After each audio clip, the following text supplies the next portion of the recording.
السلام علیکم۔ جیسا کہ آپ لوگوں کو پتا ہے بقرعید آنے والی ہے، لیکن بہت سے مسلمانوں کو پتا نہیں ہے کہ یہ عید کیوں منائی جاتی ہے۔ آج میں اس ویڈیو میں بتاؤں گی کہ بقرعید کیوں منائی جاتی ہے اور اس کے پیچھے کیا کہانی ہے، لہٰذا آپ ویڈیو کو اسکپ نہ کریں اور پورا دیکھیں۔ حضرت ابراہیم علیہ السلام کو ایک دن خواب آیا کہ اللہ ان سے فرما رہے ہیں کہ اے ابراہیم، آپ کے جو سب سے عزیز محبوب ہے اسے میرے راہ میں قربان کر دو۔ چنانچہ حضرت ابراہیم علیہ السلام نے اپنے 100 اونٹوں کو اللہ کے راہ میں قربان کر دیا۔ اگلی رات پھر سے خواب آیا کہ اے ابراہیم، آپ کے جو سب سے عزیز محبوب ہے اسے میرے راہ میں قربان کر دو۔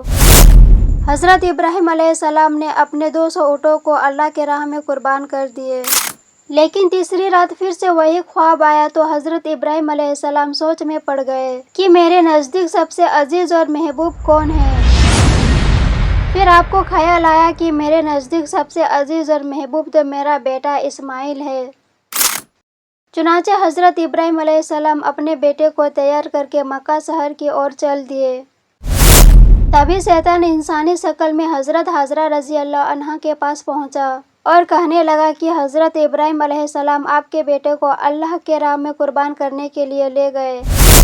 حاجرہ رضی اللہ عنہا نے فخر کے ساتھ بولی، اگر میرے 1000 بیٹے بھی ہوتے تو میں اسے اللہ کے راہ میں قربان کر دیتی۔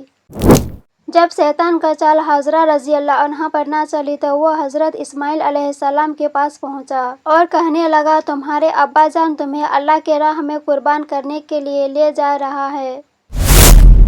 حضرت اسماعیل علیہ السلام نے فرمایا، میں اللہ کی راہ میں قربان ہو رہا ہوں، اس سے زیادہ خوش نصیب اور کون ہوگا۔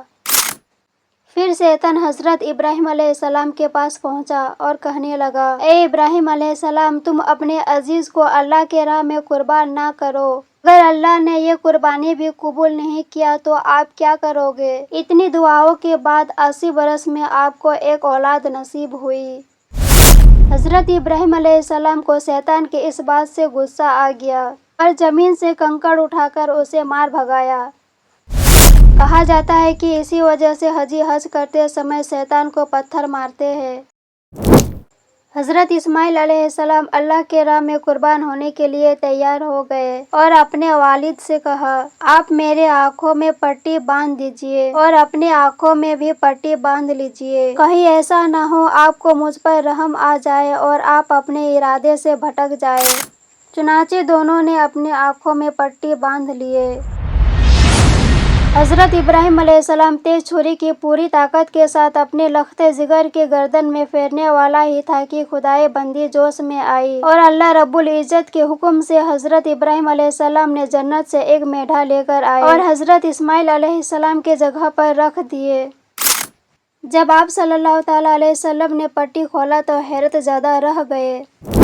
بیٹے کے جگہ پر ایک خوبصورت میڈھا پڑا ہوا تھا، جبکہ حضرت اسماعیل علیہ السلام سامنے مسکرا رہے تھے۔ یوں جنت سے آیا ہوا میڈھا اللہ کے راہ پر قربان ہو گئے۔ اللہ رب العزت کو اپنے دونوں جلیل القدر بندوں کی ادا اس قدر پسند آئی کہ اسے اطاعت، عبادت اور قربت الہی کے ذریعہ قرار دیتے ہوئے قیامت تک کے لیے جاری فرما دیا۔ حضرت ابراہیم علیہ السلام اور حضرت اسماعیل علیہ السلام کی اسی بے مثال جذبائی فرمانبرداری، صبر و شکر اور عظیم قربانی کی وجہ سے ہم مسلمان بقرعید مناتے ہیں۔ ایسے ہی دینی معلومات کے لیے ہمارے چینل کو سبسکرائب کریں۔